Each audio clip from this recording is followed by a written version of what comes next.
Les principales nouvelles de l'heure. Nouvelle numéro 1.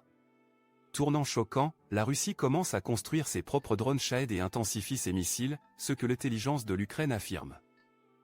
Dans les récents événements impliquant des attaques contre l'Ukraine, des preuves suggèrent que la Russie assemble désormais des véhicules aériens sans pilote, UAV, d'attaque Shahed sur son propre territoire. De plus, selon l'agence de renseignement de la défense ukrainienne, il est prévu d'augmenter la production de drones en Russie. Ce développement suscite des inquiétudes et nécessite une analyse approfondie de la situation. Selon Vadim Skibitsky, représentant de l'agence de renseignement de la défense ukrainienne, des signes indiquent que l'assemblage final des UAV Shahed a lieu en Russie. La présence accrue de composants russes dans les drones confirme davantage cette affirmation. De plus, la Russie a exprimé son intention d'étendre la production de Shahed sur son territoire. Skibitsky a révélé que la Russie prévoit de développer environ 60 UAV de différentes variations d'ici 2030. De plus, les données de renseignement de l'agence de renseignement de la défense indiquent que la Russie prévoit de fabriquer 1300 unités de drones gérants O2, également connus sous le nom de Shahed, d'ici la fin de cette année. La production vise à utiliser à la fois des composants étrangers et nationaux. Cependant, Skibitsky émet des doutes sur la capacité actuelle de la Russie à produire un tel nombre important de UAV. Pour mieux comprendre la situation, l'agence de renseignement de la défense ukrainienne rassemble activement des informations sur les installations de production russes impliquées dans l'assemblage de ces drones, ainsi que sur les sociétés fournissant les pièces nécessaires. Par ailleurs, Skibitsky a également noté qu'au début du printemps, la Russie a intensifié sa production de missiles. La production prévue de missiles pour le mois d'août comprend environ 118 missiles, dont des Kinzhal, des Iskander-M, des Iskander-K, des calibres, des Kh-101 et des Kh-22 modifiés, Kh-32. Ce développement suscite des inquiétudes quant aux capacités militaires futures de la Russie et à son impact potentiel sur la sécurité de l'Ukraine et de la région dans son ensemble. L'agence de renseignement de la défense ukrainienne estime que la Russie possède actuellement 585 missiles ayant une portée supérieure à 500 km. L'arsenal comprend environ 270 missiles Iskander, 140 missiles calibre et environ 100 missiles Kh-101, Kh-555 et Kh-55 équipés d'ogives. De plus, il existe également 75 missiles balistiques air-sol Kinzhal et 150 missiles Kh-22, que la Russie cherche à améliorer. Les stocks limités et la production de types de missiles spécifiques ont incité la Russie à réévaluer ses tactiques de frappe. Il déploie désormais une variété de classes de missiles et mettent l'accent sur la précision des cibles. Notamment, ils investissent également des efforts considérables pour déterminer les routes de vol optimales des missiles de croisière et des UAV afin d'éviter les défenses aériennes ukrainiennes. Ce changement de tactique d'attaque de missiles peut indiquer l'intention de la Russie d'accumuler des armements avant la période automne-hiver, ce qui pourrait conduire à de nouvelles attaques contre le système énergétique de l'Ukraine. Cependant, il convient de noter que des attaques massives à l'échelle de celles observées en octobre, novembre et décembre de l'année dernière, impliquant le lancement de 70 à 100 missiles simultanément, sont considérés comme moins susceptibles de se reproduire actuellement. À la lumière de ces développements, il est crucial d'analyser les implications pour l'Ukraine et la région dans son ensemble. Ces actions de la Russie soulèvent des inquiétudes quant à l'augmentation de la militarisation et aux menaces potentielles pour la sécurité de l'Ukraine. Il est important d'examiner les motivations et les objectifs derrière la production accélérée de drones et le déploiement de missiles par la Russie. De plus, comprendre les limites de leur capacité de fabrication est essentiel pour évaluer la véritable ampleur de ces développements. Maintenant, nous nous tournons vers vous, les téléspectateurs. Que pensez-vous de l'assemblage interne en Russie des UAV Shahed et de la production accrue de missiles? Prévoyez-vous des conséquences potentielles? Veuillez partager vos opinions et réflexions dans la section des commentaires ci-dessous. Actualité numéro 2. Les États-Unis et le G7 pourraient-ils réduire les prix du pétrole russe? Le débat controversé à ne pas manquer. La chute abrupte de la valeur du rouble due aux sanctions économiques imposées à la Russie suite à son invasion de l'Ukraine soulève des questions sur l'efficacité de ces mesures punitives. Certains partisans des sanctions soutiennent que les pays du G7 devraient saisir cette opportunité et abaisser le plafond du prix des exportations de pétrole brut russe, dans le but de resserrer les taux sur les revenus du Kremlin. Cette initiative mettrait soi-disant Vladimir Poutine sous pression pour choisir entre la stabilité économique et les dépenses militaires. Cependant, les détracteurs mettent en garde contre une telle mesure, soulignant les éventuelles perturbations de l'approvisionnement mondial en pétrole et l'impact négatif qui en résulterait sur l'économie mondiale. Les partisans de la réduction du plafond du prix affirment que l'économie russe est de plus en plus tendue, avec la chute de la valeur du rouble et les ressources drainées par la guerre en Ukraine. Ils soutiennent que la diminution du prix que Moscou reçoit pour son pétrole, une source vitale de devises, affaiblirait davantage l'économie, plaçant ainsi Poutine dans une position précaire. Les partisans des sanctions affirment que cibler les sources de revenus du Kremlin, y compris les prix du pétrole, permet à l'Occident d'accentuer la pression sur la Russie. D'un autre côté, les détracteurs soutiennent que la réduction du plafond du prix peut entraîner des conséquences non voulues. Ils mettent en avant la possibilité d'une nouvelle hausse du prix mondial du pétrole en raison des craintes de perturbation de l'approvisionnement. Une telle hausse pourrait nuire aux pays imposant les sanctions tout en ayant un effet limité sur les revenus russes. De plus, les dirigeants mondiaux, y compris ceux du G7, sont réticents à voir les prix de l'énergie augmenter, étant donné les inquiétudes liées à l'inflation et à leurs économies nationales. L'efficacité du plafond du prix a fait l'objet de débats depuis sa mise en œuvre. Des facteurs tels qu'un embargo sur les expéditions de pétrole brut par voie maritime et les réductions de production de l'OPEP+ ont également influencé le prix que la Russie reçoit pour son pétrole.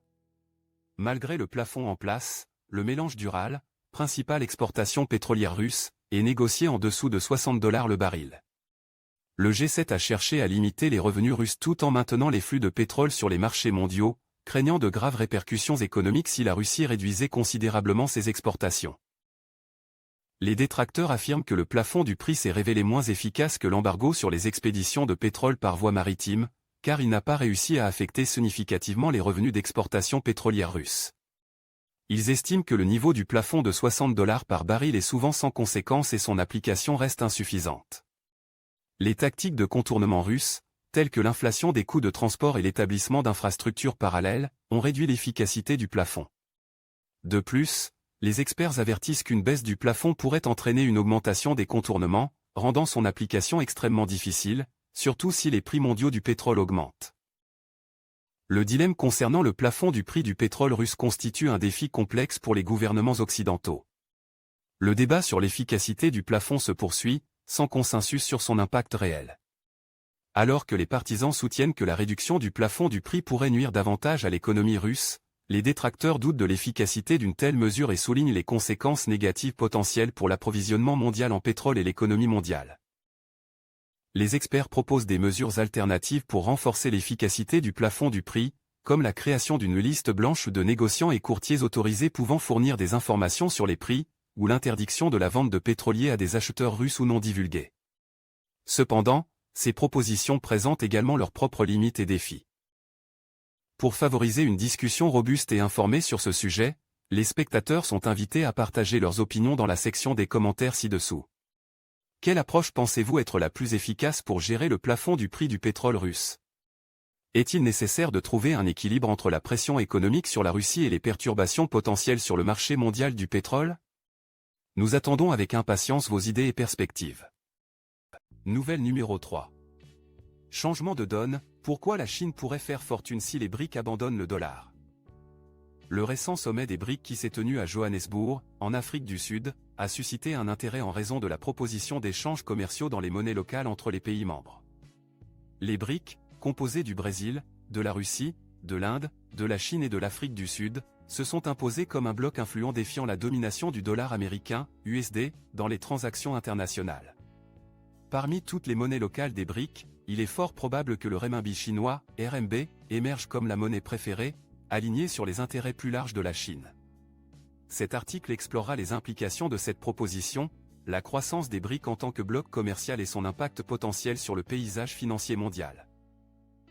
À l'origine inventée par Jim O'Neill, les BRICS ont gagné en importance au fil des ans et ont tenu 15 sommets axés sur la coopération politique, économique et culturelle.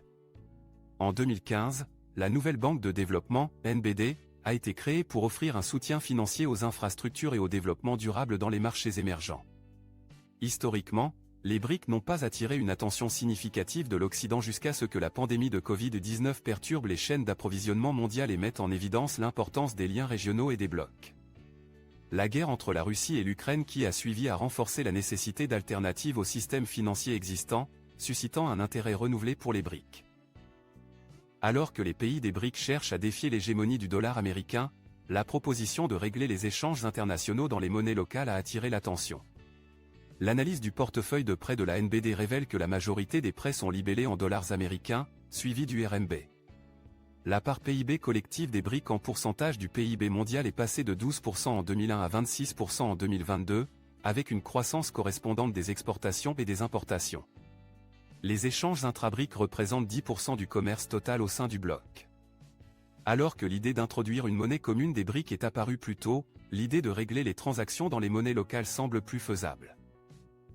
Tenant compte du rôle de la Chine dans la croissance des BRIC, il n'est pas surprenant que le RMB soit susceptible de remplacer le dollar américain dans les transactions internationales. La part de la Chine dans le PIB mondial est passée de 6% en 2001 à 18% en 2022, avec une tendance similaire à la hausse dans sa part du commerce mondial. La Chine domine le commerce intra-BRIC, représentant près de 50% de celui-ci. La position du RMB s'aligne avec les efforts de la Chine pour contrer l'hégémonie américaine et la suprématie du dollar américain. La Chine a établi plusieurs forums et a prêté de manière agressive en RMB à des pays d'Asie du Sud et d'Afrique. Cependant, de telles actions suscitent des inquiétudes quant au fait que Pékin utilise les BRIC pour défier Washington. Pour l'Inde, qui opère dans un monde multipolaire, participer activement aux BRIC, au dialogue quadrilatéral de sécurité, Quad, et accueillir le G20 représente un défi pour équilibrer des idéologies diverses. Alors que l'Inde pourrait soutenir les BRIC pour affaiblir la domination du dollar américain, elle pourrait craindre que le RMB ne gagne en importance. Cet exercice d'équilibrage pose une difficulté pour New Delhi alors qu'il navigue entre divers partenariats. La proposition de commercer dans les monnaies locales au sein des BRIC a le potentiel de modifier le paysage financier mondial et de réduire la dépendance vis-à-vis du dollar américain. Étant donné l'influence économique significative de la Chine au sein des BRIC, le renminbi chinois est susceptible d'émerger comme la monnaie préférée pour les transactions internationales. Cela sert non seulement les intérêts plus larges de la Chine, mais pose également un défi à l'hégémonie américaine et à la suprématie du dollar américain. Il est essentiel de recueillir des opinions sur ce sujet afin de favoriser des discussions constructives et de comprendre les implications potentielles pour l'économie mondiale. Les lecteurs sont donc encouragés à partager leurs perspectives et opinions dans la section des commentaires ci-dessous.